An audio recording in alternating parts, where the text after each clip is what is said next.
Halo Ultrasilet, salam satu layar. Di video kali ini, admin akan membahas mengenai salah satu pemain asing yang menjadi legenda di Liga Indonesia era 90-an. Bagaimanakah kiprah pemain yang satu ini? Mari simak videonya. Liga Indonesia tidak luput dari hadirnya para pemain-pemain asing. Meskipun Indonesia secara sepak bola masih jauh tertinggal dibandingkan negara-negara Asia lainnya. Sebut saja Makan Konate, Dejan Antonik, bahkan Michael Essien adalah deretan pemain asing yang mencicipi persaingan di Liga Indonesia. Bahkan beberapa di antaranya sudah dinaturalisasi sebagai pemain timnas Indonesia, macam Elijah Spasojevic atau Christian Gonzalez. Nah, bagaimanakah dengan Liga Indonesia di era 90-an?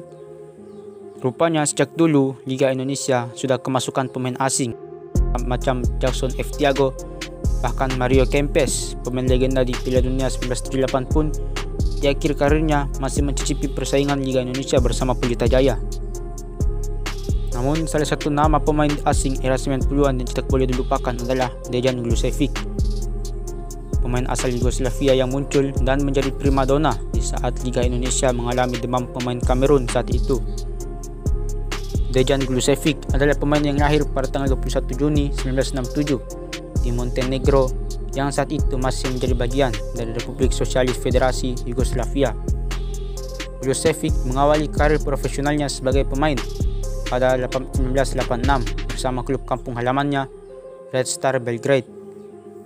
Namun belum sekalipun mengenakan baju Red Star, Glušević terus dipinjamkan ke klub lain, mulai dari FK Zemun, Sukaricki, dan Ratnik Belgrade.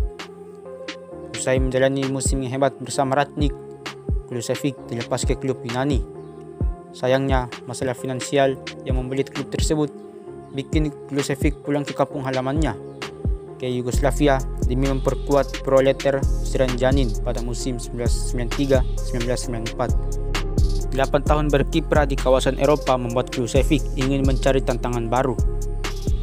Pemain berpaspor Yugoslavia yang kini merupakan warga negara Montenegro ini masuk ke Indonesia lewat tawaran konglomerat yang gila bola, Nirwan Bakri, untuk memperkuat Pelita Jaya pada musim 1994-1995. Bersama Pelita dan tandemnya di lini depan Kurniawan Dwi Yulianto, Glušević berhasil membukukan 21 gol dalam semusim, sekaligus mengantarkan klubnya menembus babak 8 besar.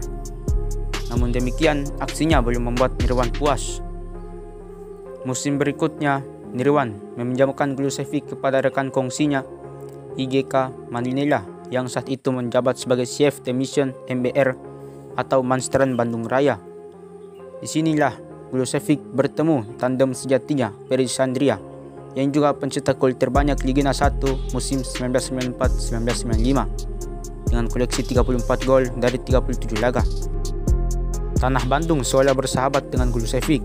Musim pertamanya bermukim di Kota Kembang, ia membuat MBR dikdaya setelah menempati peringkat 1 wilayah barat Liga 2 berbekal 18 kemenangan, 7 imbang, dan 3 kali kalah dari 28 pertandingan. Kehadiran juga memberikan garansi ketajaman dan membuat MBR menyabet predikat sebagai tim paling produktif dengan 57 gol serta hanya kebobolan 17 kali. Tren positif itu berlanjut ke babak 12 besar.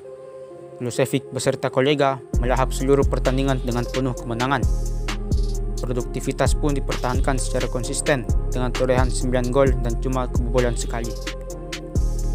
Pada laga semifinal, MBR menaklukkan Mitra Surabaya lewat adu penalti dengan skor 4-2 usai main imbang 0-0 selama 120 menit. Sedangkan di partai puncak, MBR membungkam kekuatan terbesar sepak bola Makassar, yakni PSM, yang saat itu diperkuat oleh Luciano Leandro, Jackson F. Tiago, dan Yusuf Ekodono dengan skor 2-0. Keberhasilan MBR ini sendiri memperpanjang sukacita Bandung yang di musim sebelumnya juga menahbiskan diri sebagai kota nomor 1 dalam peta sepak bola Indonesia usai Persib menggondol title juara dengan menaklukkan Petrokimia Putra. Gelar pencetak gol terbanyak yang membuat 30 gol dari 33 penampilan dan penghargaan pemain asing populer diraih oleh Glušević juga melengkapi musim manis MBR. capaian Elok tersebut plus 3 gol yang ia bukukan di Piala Winners AFC musim 1997 akhirnya membulatkan tekad Pelita Jaya untuk kembali membawa Golusevic pulang ke Jakarta. Akan tetapi, Golusevic seolah tak berjodoh dengan Pelita. Upaya Pelita dan Golusevic tampil memesona sekaligus merebut gelar juara terhenti di babak 12 besar Liga 3 musim 1996-1997.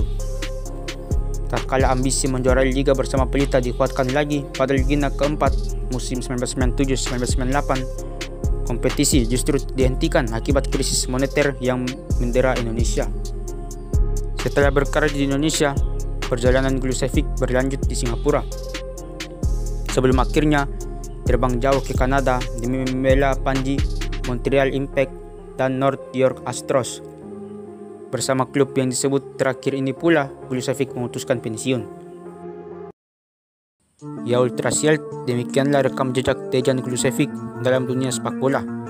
Silakan dukung channel ini dengan like dan subscribe serta berikan saran di kolom komentar.